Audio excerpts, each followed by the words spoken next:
नमस्कार। अभी border 2 film देखकर आया हूं। 29 साल पहले 1997 में जेपी दत्ता की बॉर्डर आई थी। अब 29 साल बाद बॉर्डर का सीक्वल आया है, बॉर्डर 2। फिल्म के 3 दृश्य हैं जो अब तक मेरी आंखों के सामने से गुजर रहे हैं। पहला दृश्य मां और बेटे का संवाद है। बेटा युद्ध के लिए जा रहा है। मां से कहता, मां मुझे आशीर्वाद दो, मैं दुश्मनों को मार कर ही वापस आऊंगा। मां कहती है, बेटा तुम्हारे दुश्मन की भी तो कोई मां होगी, वे भी मां से लंबी उम्र का आशीर्वाद लेकर आए होंगे। एक और दृश्य, मां 2। एक फौजी का बेटा जो फौज में ही है, शहीद हो चुका है। शहीद बेटे की मां अपने पति से कहती कि मैं कभी नहीं चाहती थी कि मेरा बेटा भी तुम्हारी तरह फौज में जाए, लेकिन जिस दिन मैंने उसे फौज की वर्दी पहने शपथ लेते हुए देखा तो मुझे उस पर बड़ा फक्र हुआ।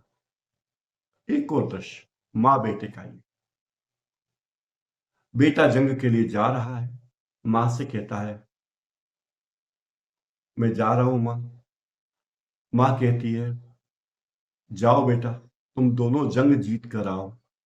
एक तो ये जंग और दूसरी जंग जो तुम्हारे भीतर चल रही है।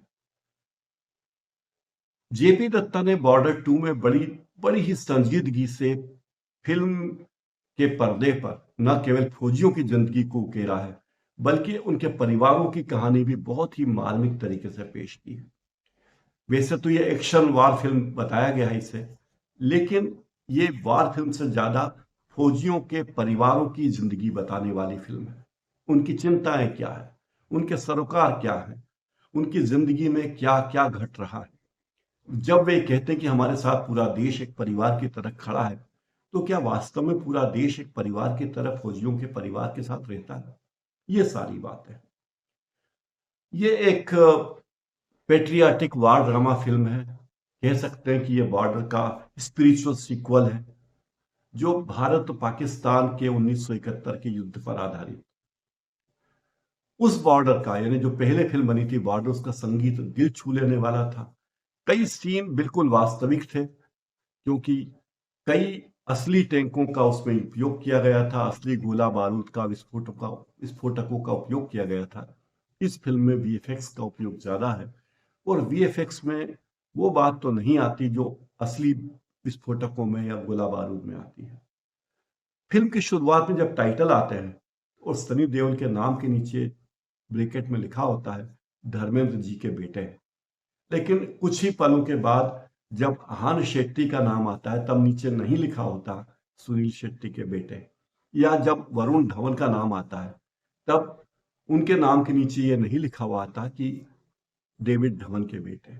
जाहिर है, निर्माता निर्देशकों ने धर्मेंद्र जी की मृत्यु से पैदा हुए माहौल को बुनाने की कोशिश की है, दर्शकों को भावुक बनाने की कोशिश की है। हमारी हिंदी फिल्मों में खास करके फौजियों के परिवारों को लेकर कुछ खास तरह के टेम्पलेट चलते हैं। उन टेम्पलेट्स का उपयोग फिल्मों में किया जाता है, रिक्त स्थानों की पूर्ति कर दी जाती है। जैसे फौजियों की ट्रेनिंग हो रही है, फौजी दौड़ रहे हैं, फिर वे पानी में जंप कर रहे हैं, फिर रस्सी पे चल रहे हैं। ये बहुत ही कॉमन से, बहुत सामान्य से टेम्पलेट हैं जिनका उपयोग फिल्म वाले करते हैं। और भी होता है, जैसे वो दिखाएंगे कि दो फौजियों में बड़ी प्रतिस्पर्धा है, लेकिन दोनों एक दूसरे के लिए जान देते हैं।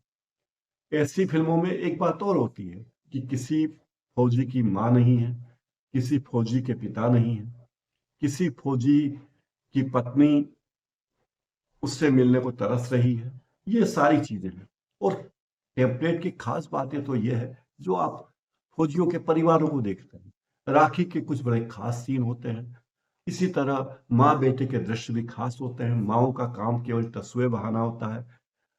जब फौजियों की पत्नी गर्भवती होती है और फिल्म में अक्सर उन्हें खबर आती है कि एक तरफ वो गर्भ धारण की हुई माँ बच्चे को जन्म देने के लिए तैयार है, दूसरी तरफ खबर आती है कि उसका पिता अब शहीद हो गया। तो इस तरह के कुछ बहुत सारे फार्मूले हमारी हिंदी फिल्मों में हैं।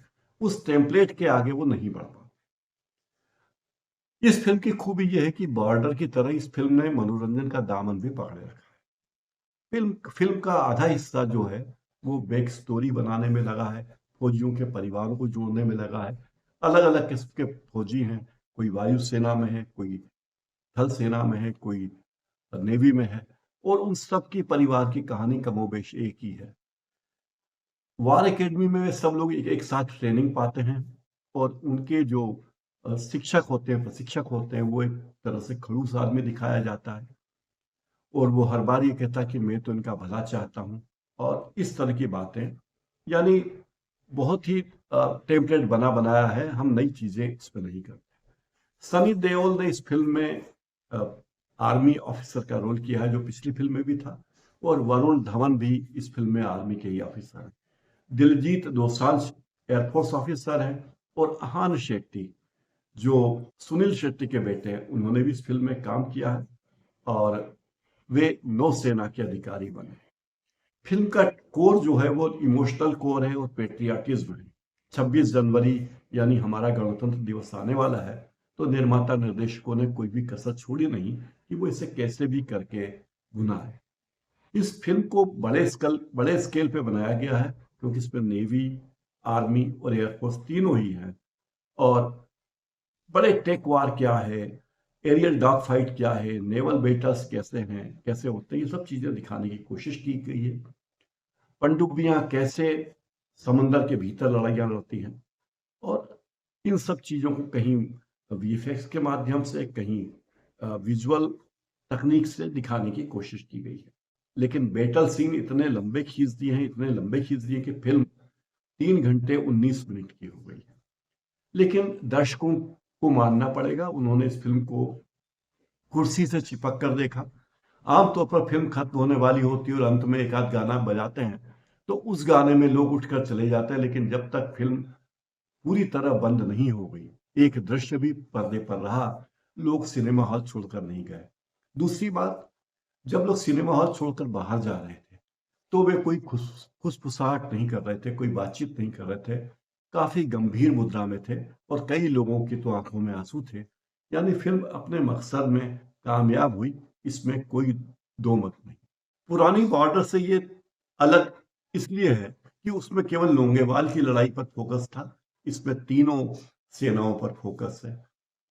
लेकिन संदेश से आते हैं, गाने की धुन जब भी बजी है तो लोगों ने उसे याद किया है, क्योंकि पिछली फिल्म में जो गाने थे, जो म्यूजिक था, ये फिल्म उसकी टक्कर नहीं ले पाती। इसमें फिल्म में मल्टी फ्रंट है जरूर, कलाकार भी बहुत सारे हैं, लेकिन वीएफएक्स थोड़े कमजोर होने से फिल्म उतनी ताकत नहीं पकड़ पाई।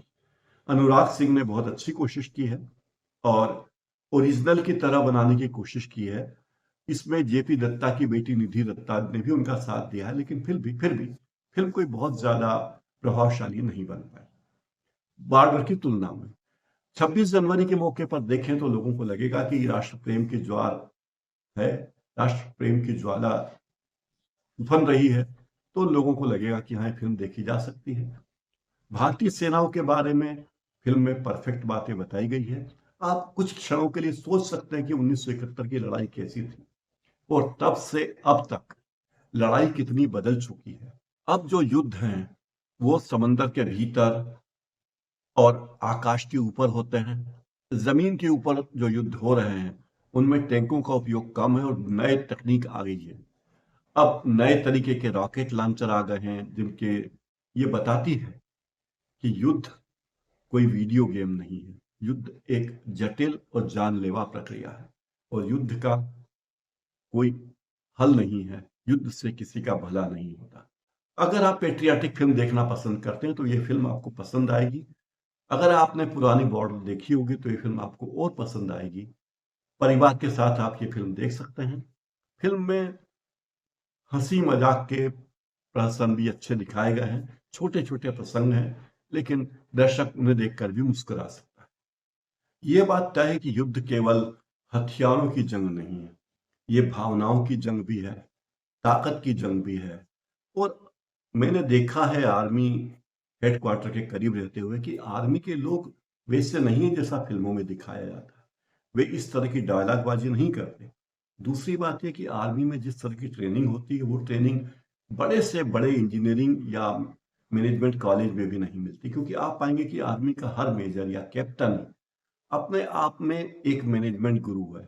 आप कल्पना कीजिए कि जिसकी एक आवाज पर अनेक सैनिक अपनी जान लेकर आगे बढ़ जाएं, मरने मारने पर उतारू हूं, उसका कम्युनिकेशन स्किल क्या महत्व होता होगा, उसका कम्युनिकेशन स्किल कितना अच्छा रहता होगा, उसका मोटिवेशन का लेवल क्या होता होगा।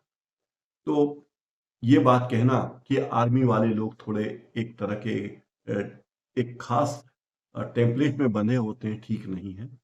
आर्मी की लाइब्रेरी में आप देखेंगे कि हमारी किसी भी लाइब्रेरी से बेहतर जानकारियां, नई तकनीक और सुविधा होगी। और आर्मी वॉर कॉलेजेस और आर्मी कॉलेज ऑफ कम्युनिकेशंस में जो चीजें पढ़ाई जा रही है, वो हमारे कई टेक्निकल इंस्टीट्यूट में भी पढ़ाई नहीं जाती।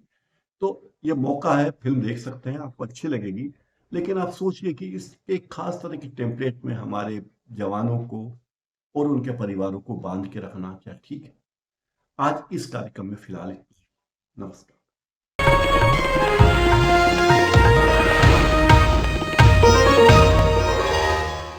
Copyright disclaimer under Section 107 of the Copyright Act 1976. Allowance is made for fair use for purposes such as criticism, comment, news reporting, scholarship, and research. Fair use is a use permitted by copyright statute that might otherwise be infringing.